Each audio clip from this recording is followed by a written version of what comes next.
Olá, servidor! Olá, servidora! Estamos de volta aí para dar continuidade na parte de biologia celular dos nossos estudos, tá bom?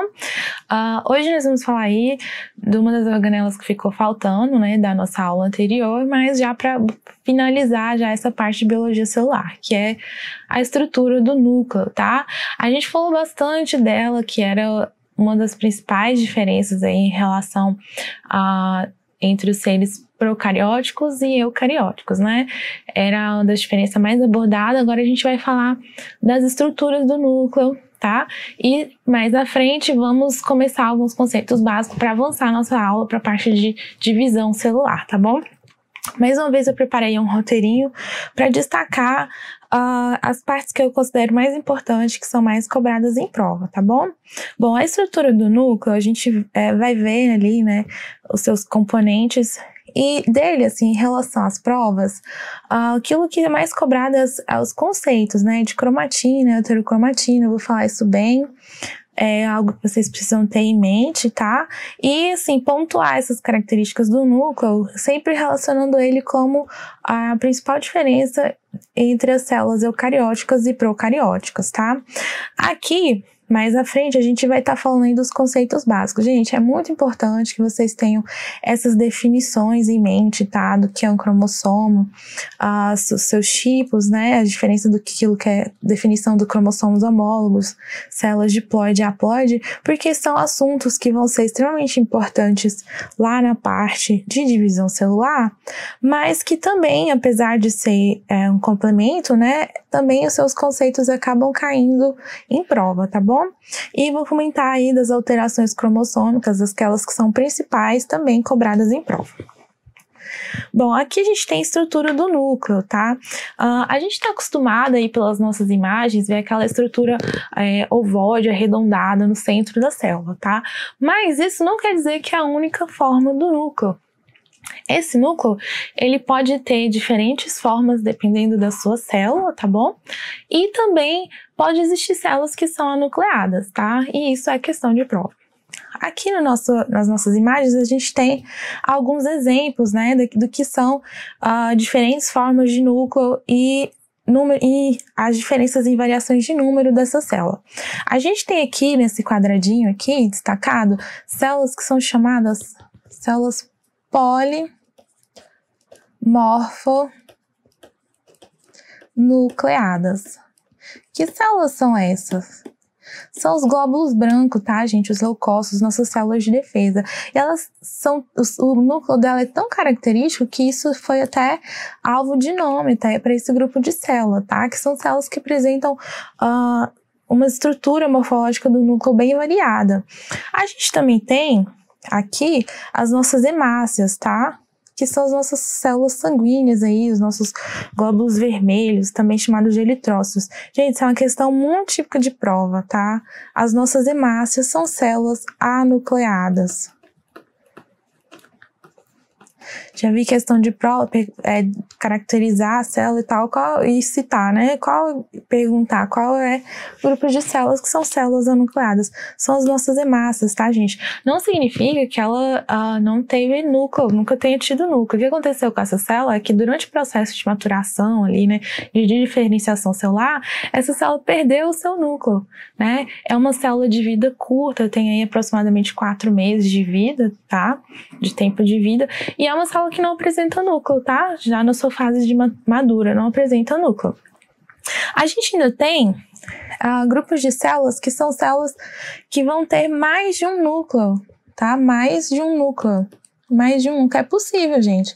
A gente tem aqui uma estrutura, ou um exemplo aqui, de uma célula de um paramécio, tá? A gente viu esse protozoário aqui, a gente viu ele lá na nossa aulinha, o paramécio. A gente viu ele na nossa aula onde a gente viu o vacúolo, que tinha a estrutura do vacúolo contrátil aqui, ó, que regulava a pressão osmótica. Esse eucarionte, ele possui 2 núcleos aqui, ó. A gente tem um núcleo menor, que é chamado de micronúcleo, e um núcleo maior, tá? Que é chamado de macronúcleo. De macro. Mas também a gente tem nas nossas células ali, né, nosso tecido muscular, que a gente ainda vai ver muito bem, as fibras musculares, elas apresentam mais de um núcleo, né? No seu processo de formação, acontece uma fusão de células onde vai formar a nossa fibra muscular e com isso a nossa fibra tem mais de um núcleo, tá? Com isso, esse tipo de célula a gente chama de células plurinucleares, tá? Que tem mais de um núcleo. Então, com isso a gente tem variação da estrutura do núcleo, né? Que é uma estrutura extremamente importante, aí é o nosso comando celular, tá? É a partir dele onde tem toda a regulação do metabolismo da célula. E a gente tem células que vão ter mais de um núcleo, diferentes formas de núcleos ou não possuem núcleo, tá bom? Então aqui eu trago para vocês a estrutura desse núcleo, né? É uma organela membranosa, a gente viu que existe uma membrana que vai envolver e proteger esse material genético, e isso é o que difere lá da nossa célula procariótica, e a gente vai ver que é uma organela que tem uma estrutura muito bem formada, e a gente vai ver um pouquinho dessas estruturas, tá? E a função de algumas que também é alvo de prova. Vamos começar aí falando de dentro para fora, tá? Vocês vão lembrar aí das nossas imagens aí de a microscopia óptica, né, até eletrônica, que quando a gente viu o núcleo, que já era uma estrutura bem destacada na imagem, tinha ainda uma parte bem corada, né, dentro do núcleo. Essa parte é chamada de nucleolo, tá?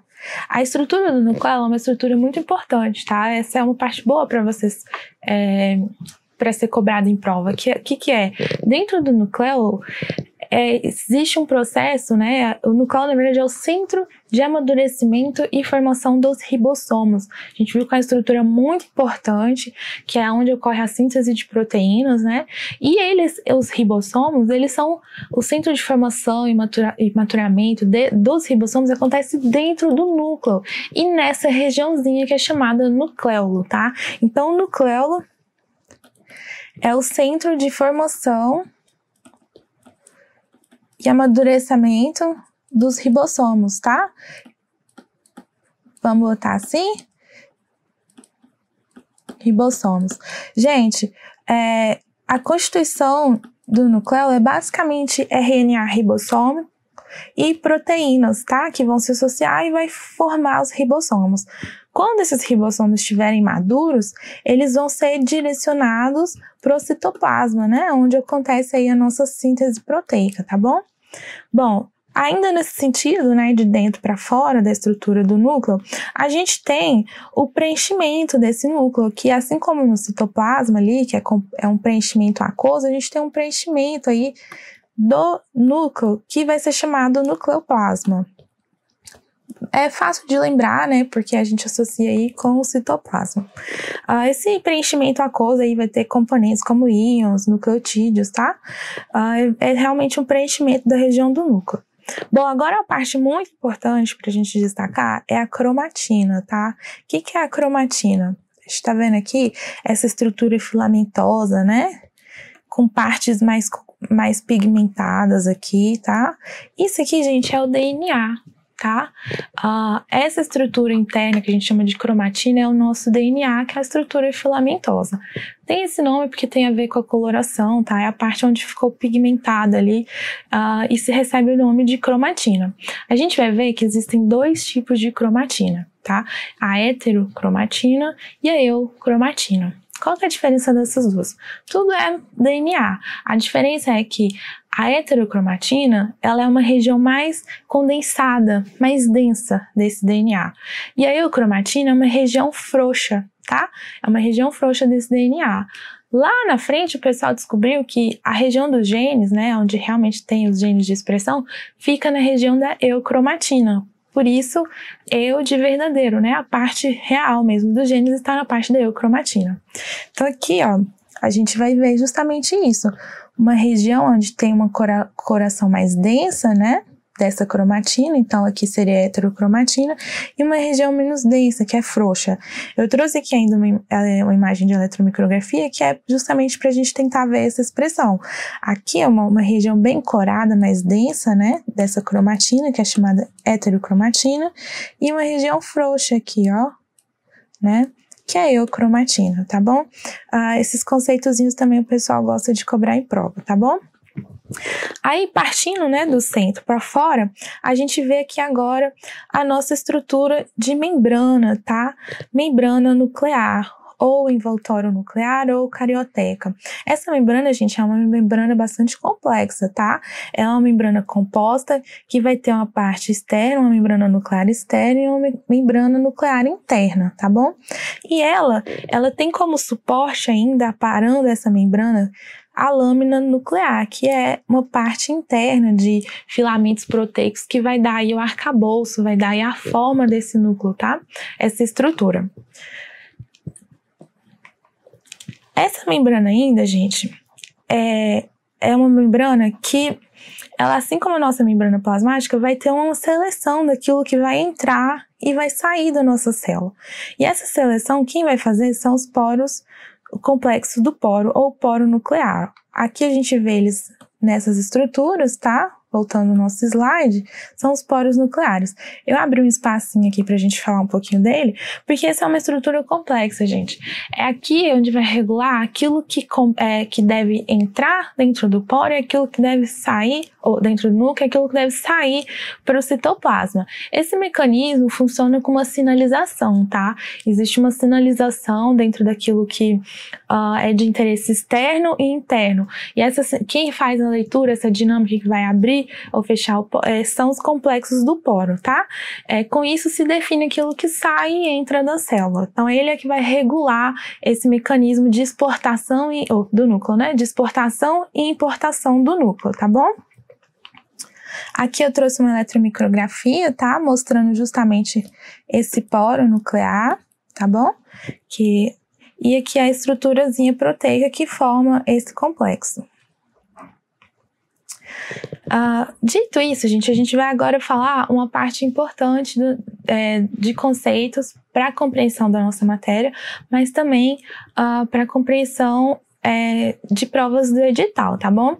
Parecem conceitos básicos, mas às vezes as pessoas se perdem neles, tá? E é onde o pessoal gosta de fazer pegadinha de prova. A gente tem a estrutura do cromossomo, tá? Pessoal, provavelmente vocês já viram essa estrutura, né, por aí, mas a gente vai ver aqui como que ela é formada, tá? A estrutura do cromossomo, gente, nada mais é do que DNA associado com proteínas, tá? E isso tudo tem uma função, que é condensar esse material genético filamentoso e extenso e numa estrutura mais densa, que com isso vai ser parte do processo de divisão celular, tá? Esse cromossomo, ele é formado pela fita, né, a nossa fita de DNA, a gente viu lá que DNA, na parte genética, que DNA é uma fita, né, de dupla hélice. Essa fita, para formar os cromossomos, ela vai se enovelar, se envolver em proteínas que são chamadas proteínas histonas, tá? São as principais proteínas que participam desse processo. Esse enovelamento, né, vai provocar um encurtamento desse material, obviamente, que vai formar uma estrutura que é chamada de nucleossomo. Não muito importante vocês saberem disso, tá? Mas é uma estrutura que vai se enovelando em esqueleto proteico até formar aquele xizinho que é o nosso cromossomo, tá bom? O que vocês precisam saber disso é que a estrutura do cromossomo, ela é formada por DNA associado a proteínas. As principais proteínas de associação são chamadas proteínas histonas, mas também se associam a outros tipos de proteínas. Essas é dado o nome de proteínas não histonas. Simples assim, tá? Então, é DNA mais histonas. A gente vê aqui no nosso exemplozinho, tá? Esse glóbulo dessa proteína, que é chamada proteína histona, onde tem esse enovelamento que forma essa estrutura, né? Que é chamado de nucleossomo, que é uma estrutura solenoide, formando um arcabouço de esqueleto proteico, que depois de diversos enrolamentos sucessivos forma a estrutura do nosso cromossomo. Aqui a gente tem uma eletromicrografia mostrando justamente esse enovelamento, tá? Aqui a gente tem uma estrutura de DNA associado as nossas proteínas histonas. Essa estrutura aqui tem formato de cordão de contas que fala, tá? E a estrutura do nucleossomo. Outro ponto importante é vocês saberem que os cromossomos, eles são visíveis, tá? Tanto na microscopia eletrônica, como aqui na microscopia óptica, tá? Que a gente consegue ver a estrutura do cromossomo numa célula que está em processo de divisão. Então, essa aqui, gente, é a estrutura básica do nosso cromossomo. Ele vai possuir braços, tá? Ele vai possuir esses braços. E aqui, gente, a gente ainda vai ter essa estrutura em forma de bastão, que a gente chama essa estrutura de cromátide. Tá? Então, o nosso cromossomo tem estrutura em forma de bastão, com seus 4 braços, formando uma estrutura de cromátide. Ao centro, gente, desse cromossomo, unindo esse cromossomo, a gente vai ter uma estrutura chamada centrosômero. Ou centrômero, desculpa, centrômero. Onde vai unir onde vai unir as cromátides, tá? A região onde esse centrômero for alocada vai definir, então, os tipos de cromossomo que nós temos, tá? Quando esse centrômero, ele tá na região central, a gente vai ter o cromossomo metacêntrico, tá? Mais acima, a gente tem o submetacêntrico. Mais próximas às extremidades, acrocêntrico, e unindo somente as extremidades, telocêntrico. Então, esses aqui são os tipos, tá, de cromossomos. Metacêntrico, submetacêntrico, acrocêntrico e telocêntrico. Com isso, gente, a gente tem aqui também duas importantes definições, tá? Que são células diploides e células haploides, tá?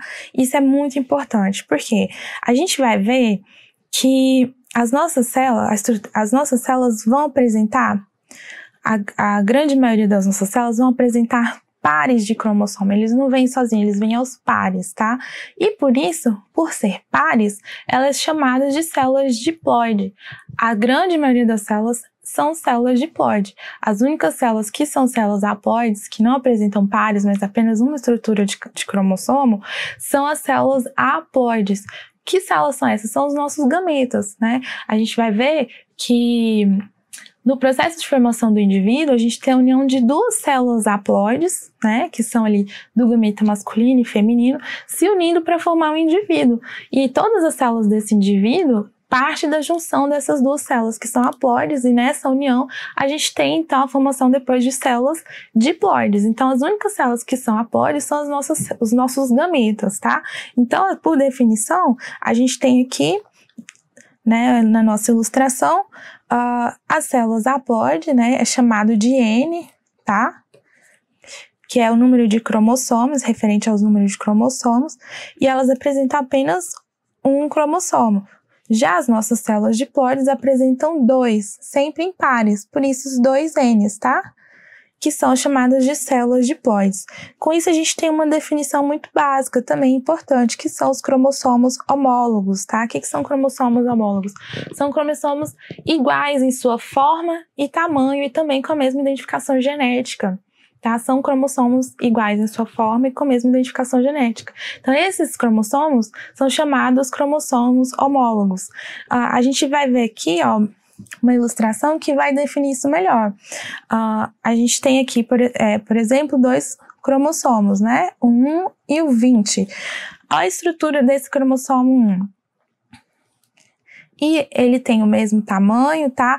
Tem a mesma identificação genética. Aqui ele carrega o gene A, B, C, D. Pode ser um gene referente a, por exemplo, a cor de cabelo, cor de olhos, carregam as mesmas cargas genéticas e tem o mesmo tamanho, a mesma forma. Quando a gente vai olhar aqui o outro cromossomo, o cromossomo 20, a gente está vendo que ele não é igual em forma e tamanho e ele carrega outros tipos de genes, tá? Carrega o gene L, M, genes diferentes daquele primeiro. Então, esses aqui são cromossomos homólogos, né? São cromossomos iguais, tem o mesmo tamanho, a mesma forma e a mesma identificação genética, e esse não, tá? E aqui a gente traz aqui uma importante diferenciação que o pessoal gosta de trazer para confundir em prova, que é a diferença entre cromossomos homólogos e cromátides irmãs. Homólogos e cromátides irmãs.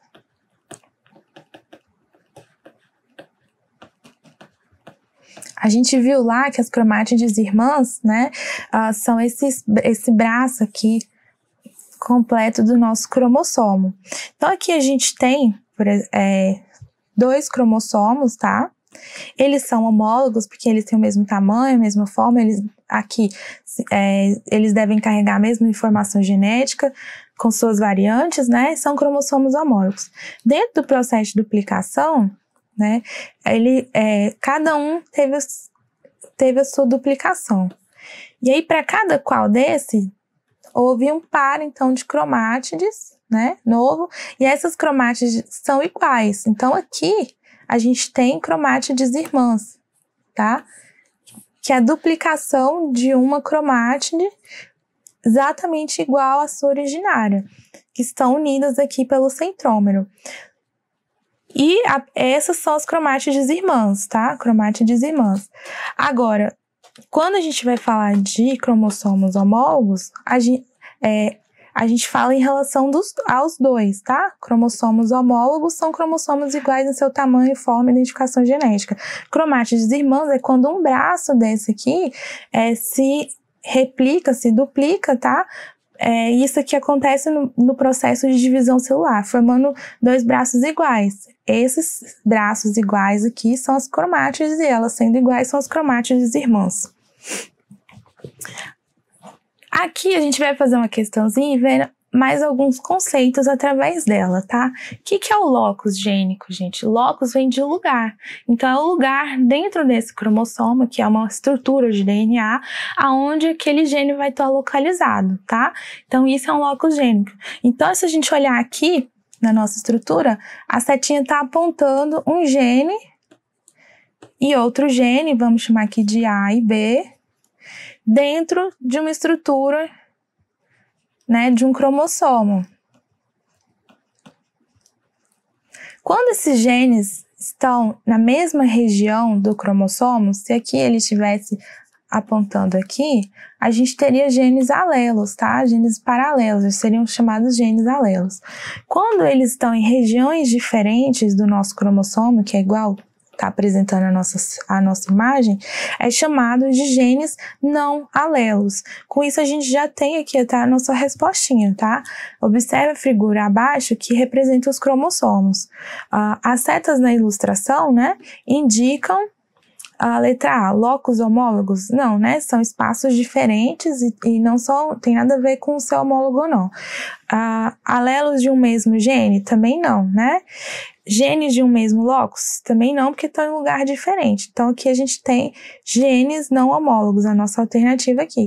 Só para ilustrar para vocês verem que esses conceitozinhos, por mais que pareça bobo, também são alvo de prova, tá bom?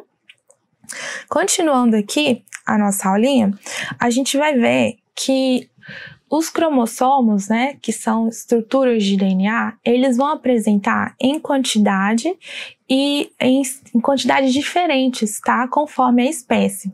Por exemplo, a gente tem aí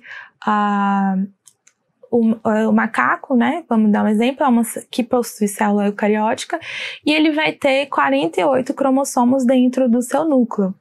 Um outro exemplo, a gente tem aí a mosca, tá? A drosófilas apresentam 8 cromossomos dentro do seu núcleo. Então, a quantidade de cromossomos dentro do núcleo, ela vai variar conforme a espécie. Vocês não precisam saber, né, dessas espécies todas, a quantidade de cromossomo. O que vocês precisam saber é que na espécie humana, tá? Na espécie humana, dentro do núcleo, a gente vai possuir 46 cromossomos, tá? E como a gente viu lá, que as nossas células são células diploides, né, que os nossos cromossomos são encontrados aos pares, a gente vai ter, então, 23 pares de cromossomos dentro das nossas células, tá? Células somáticas são as nossas células que vão compor o nosso organismo, que são diferentes das nossas células sexuais. que, como eu falei para vocês, são células haploides. Essas células vão apresentar metade desse número de cromossomos, tá bom? Então, o que vocês precisam saber é que na espécie humana a gente tem dentro do nosso núcleo estrutura de DNA, tá? Que é o cromossomo, em uma quantitativa de 46. A gente tem aqui a imagem de um cariótipo do humano, tá? Mostrando justamente isso, que a gente tem 46 cromossomos. Se vocês verem aqui, botar na tela, tá? A gente tem aqui a estrutura desse cariótipo, ilustrando justamente a presença de 46 cromossomos que são encontrados em pares, tá? E a gente vai ter a diferenciação entre cromossomos autossômicos, que são aqueles cromossomos que a gente encontra em todas as células, tanto masculina como feminina, e cromossomos sexuais, que são os cromossomos dos nossos gametas, que são os cromossomos que a gente encontra nas células femininas e masculinas em proporção diferente, tá? Vocês já devem ter visto isso. Nas células femininas a gente vai encontrar XX e no masculino a gente vai encontrar XY, tá? E esses cromossomos vão ser os responsáveis, então, pelas características sexuais femininas e masculinas, tá bom? Então, cromossomos autossômicos são 22 pares, tá? Esse aqui é um modelo de cariótipo que é interessante vocês dar uma olhadinha, porque algumas provas gostam de colocar essa estrutura e perguntar a respeito de algumas alterações cromossômicas, que é o que eu vou falar mais à frente. Aí vem organizadinho aqui, esse aqui é o cariótipo humano, tá vendo? O primeiro par, segundo, até 22 de cromossomos autossômicos e os cromossomos sexuais aqui, tá? Aqui justamente mostrando isso, né? Como que forma esse cariótipo? Um indivíduo adulto, né?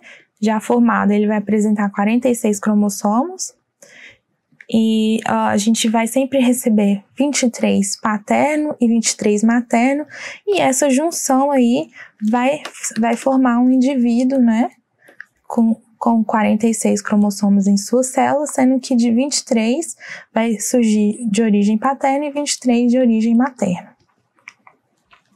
Aí a gente avança um pouquinho na nossa aula para falar das alterações cromossômicas, tá? Eu vou pontuar aqui 3 que são realmente as mais cobradas. Vocês, sempre que falar de alterações cromossômicas, principalmente em concursos de nível médio, a grande chance é de falar de alguma dessas 3 aqui, tá bom?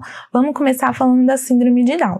A síndrome de Down, ela é uma trissomia no cromossomo 21.